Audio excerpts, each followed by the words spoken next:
Okay, so our uh, our last couple of videos are going to be on the civil rights struggle, and what we're going to do is cover chapter 20 in two sections or two different videos. So this is section 1 and 2.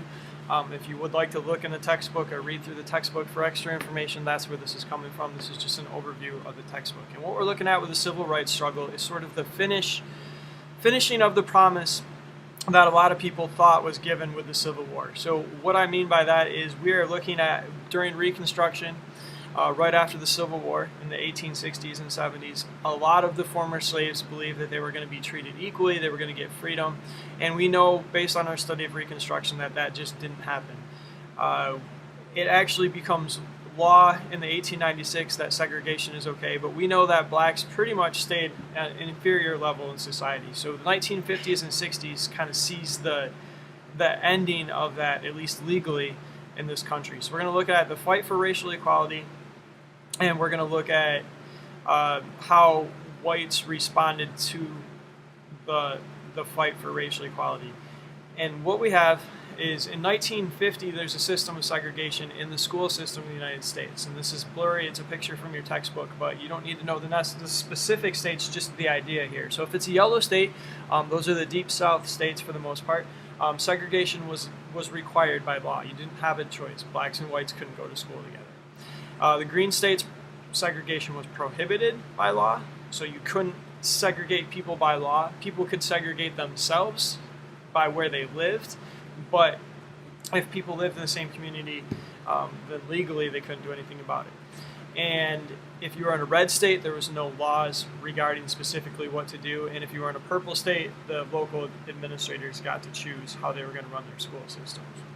So if you notice, I mean, there's a pretty big percentage of people that lived under the segregation system. And even in states like Michigan that it was illegal to segregate, it was segregation by practice. It was de facto segregation. It wasn't by law because people only lived in certain areas. So there wasn't a lot of integrated schools. It was a lot of segregation still going on, just wasn't required by law. So the two court cases you need to know and understand: 1896 Plessy versus Ferguson. That's the case that establishes separate but equal. Okay, so that means that we get a legal precedent that says it's okay if you have two different things as long as they're equal. The problem in practice was that equal never really happened. And we've seen the pictures, we talked about it before. You never had equal. So the 1954 case of Brown versus Board of Education of Topeka, Kansas, which usually just people call Brown versus Board or Brown, basically was a Supreme Court case that established that in school separate is inherently unequal, meaning separate can never be equal in schools. And the NAACP brought that case, and they actually presented a lot of information showing that students felt inferior, black students felt inferior just because of the school that they went to. So Brown, what you need to understand is the culmination. It's the defining moment in the NAACP, or National Association for the Advancement of Colored People, and their strategy to end segregation. And what they'd done is they'd had a series of legal cases, and they were all smaller. What they would do is they would challenge, well, are these two things equal? Are those two things equal? And finally, they feel like they've won enough case to flat out attack segregation altogether and say it never can be equal. There's no such thing as separate and equal. And they do that with the Brown case. So watch this video, this quick YouTube video. We may not win today or tomorrow, Charles Houston wrote in 1947, but the storm gathers, and all the pride and power of prejudice will be swept away. Houston did not live to see legal segregation abolished, but the fight continued following his death in 1950. In fact, it was time to test the final phase of his strategy. It was time to put the concept of separate on trial. The NAACP filed suit on behalf of the Reverend Oliver Brown and a dozen other families living in Topeka, Kansas. Brown's daughter, Linda, was forced to walk 21 blocks to the nearest black school, while there was a comparable white school only 7 blocks away. The case was consolidated with 4 other cases of school segregation and came before the United States Supreme Court bearing one name: Oliver Brown versus Board of Education of Topeka, Kansas. On behalf of the plaintiffs, Thurgood Marshall argued that it was not enough to have equal public schools. He produced evidence that suggested segregation itself branded black children with a stamp of inferiority that affected their ability to learn. For the defendants, attorney John W. Davis based his argument on the 1896 precedent of Plessy versus Ferguson. He asserted that Negroes should not throw away the equality that existed between black and white schools simply to achieve prestige. For 17 months, the nation waited. Finally, on May 17, 1954, the court handed down its opinion. Before a hushed courtroom, Chief Justice Earl Warren read the unanimous decision. In the field of public education, the doctrine of separate but equal has no place. Separate educational facilities are inherently unequal.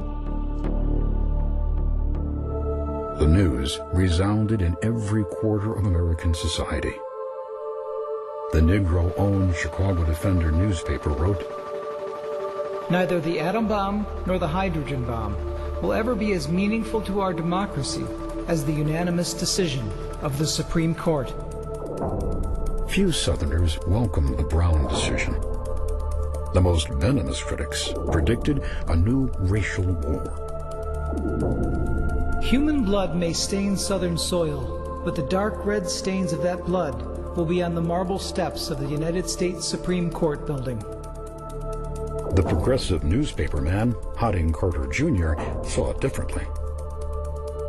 For 75 years, we sent Negro kids to school in hovels and pig pens. We must replace trickery and subterfuge with an honest realization that every American child has the right to an equal education. Okay, so resistance to Brown, and it hinted at that in the video, but what we see the same thing we saw after the Civil War. The white community in the South is not going to go along with this quietly, and they're going to fight at every twist and turn. So we have the idea that the Brown case is supposed to be applied or integrated with all deliberate speed. So the Supreme Court doesn't say in 1 year and 3 years, next school year, everything has to be integrated. They say with all deliberate speed, which is really important because it's the idea that you need to do this as fast as you can. But that means the Southern communities are going to drag their feet as much as possible. So along with this all deliberate speed stuff, we have reemergence of the KKK. White supremacist groups come back to power as a way to keeping their place in society. We have resistance that's encouraged from the Southern government. So people in politics are telling the everyday person, don't follow these laws. And that includes a lot of things, but one of the more famous things that included was the 1956 document called the Southern Manifesto, which basically said we'll do everything we possibly can to legally resist desegregation in every place in the South. And it was signed by over 100 congressmen and senators from Southern states. So it's extremely unpopular, not just with the average person, but also the upper class and also the people in government. Added to this, we have President Eisenhower, who won 4 of the former Confederate states, which means that he has some political loyalty in the South. So he doesn't want to jump in and make this a big issue because it's going to hurt him politically. So he stays on the sideline as much as possible. Another famous sort of case or situation that happened during this time period was Arthurian Lilly. And she was a University of Alabama student in good standing, doing well, and it got out that there was a black girl at the University of Alabama, and she was forced to leave. The university would not let her re-enroll, continue classes, just because they were under pressure from that, which would go against what the Brown case had said. So, Little Rock, Arkansas, in 1956 or 1957, excuse me. 9 black students are sent to Little Rock High, and they become known as the Little Rock Nine, and this is one of the first attempts to integrate public schools, especially in the Deep South. And so we have a situation where there's 9 students are handpicked to go to this all-white high school to start the integration process.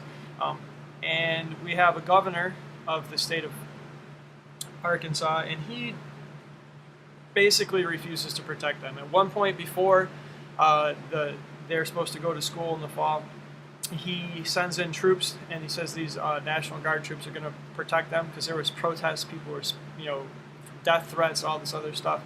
And then he refused to protect them by pulling the troops out the day before they were supposed to come to school. President Eisenhower is forced to do something. He can't let the states dictate what the federal government is supposed to do. And so he sees this not as an issue of interfering with the South. He sees this an issue of, does the Supreme Court have authority? When the Supreme Court says you have to do something, then you actually have to do it. You can't resist, because they're the final arbiter or final decision maker about the Constitution. So he sends in federal troops, Army troops, and he nationalizes the Arkansas National Guard, and he protects them. So these students basically go to school with military protection, and there's people with guns surrounding the school, and it becomes a big issue. But that's just an example of the resistance to integration, and that's probably the most famous one, but this happens all over the South and even other parts of the country. There's large amounts of resistance to the black people trying to, take the white people's place in society, or trying to change the way society works. So the Freedom Now movement, and this is where we're going to see Martin Luther King, and basically these guys are sort of emboldened by the Brown case. So the Brown case works, and it gets them what they want, and now it's a matter of making it happen. And so the protest movement is going to grow out of that idea that, segregation isn't legal, especially in schools, but it shouldn't be legal anywhere else, and this treatment isn't going to be accepted. So we're going to talk about in class the Montgomery bus boycott in Rosa Parks. The big thing to know is that even though it took 400 days, it was successful. We're going to talk a little bit about Martin Luther King. He becomes the leader of the protest movement by his leadership in the Montgomery bus boycott. A number of groups are formed. One of them, the Southern Christian Leadership Council, is designed to put leadership to this movement. And these groups organize protests, they organize sit-ins, they organize marches, they organize all this nonviolent resistance that we're going to see characterize this movement. So nonviolence wins the day here at the bottom. Civil disobedience is what we're going to refer to here, and that's nonviolent resistance to unfair laws. So we're not attacking the government, we're not attacking anyone, we're just not going to follow these rules. And that turns into marches, that turns into strikes, that turns into sit-downs, that turns into sit-ins.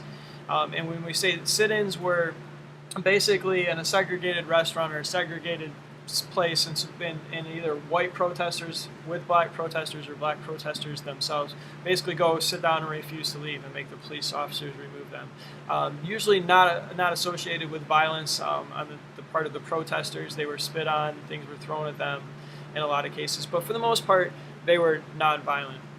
And we have out of King's movement, which is housed under the Southern Christian Leadership Council, we have the SNCC, which is a Student Nonviolent Coordinating Committee, and that's a student-run organization that does the same thing. A lot of the kind of extreme protesters that we'll talk about are the ones that do a lot of the sit-ins were students, because they had the time, the willingness, and if they went to jail, it wasn't as big of a deal as if an adult went to jail, they would lose their job.